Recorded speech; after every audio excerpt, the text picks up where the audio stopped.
l'avez compris, ils étaient près de 8000 hier soir, dont une centaine de supporters marseillais, parqués comme il se doit. Pour Dunkerque, privé de 3 joueurs, les consignes étaient claires. Pousser à fond et essayer d'osser le rythme.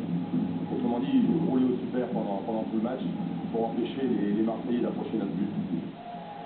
Et c'est sans complexe que l'équipage du Pont abordait cette rencontre. Bonne circulation du ballon, première action dangereuse, 4e minute, le centre de Rinson, et il faut la dextérité de Cazeneuve pour éviter le pire. Dunkerque va marcher au super, 8e minute. Sur ce coup franc de Martin, De Wolf contre Blanchard, Adadou récupère et des 20 mètres, il ne se pose aucune question.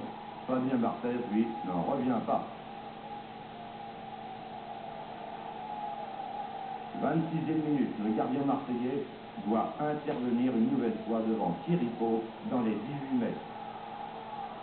L'OM sort de sa réserve et cela va être l'abordage. Panique dans la défense dunkerquoise à 3 reprises.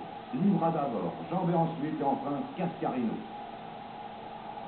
Et juste avant la pause, sur ce corner, une tête de Bruno Germain est détournée sur la ligne.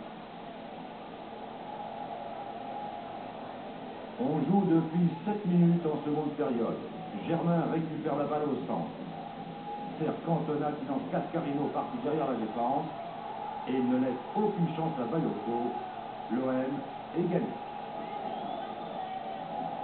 Énorme pression marseillaise. 63e minute. Bayoko est sauvé par le montant droit sur un coup franc direct de Vignola.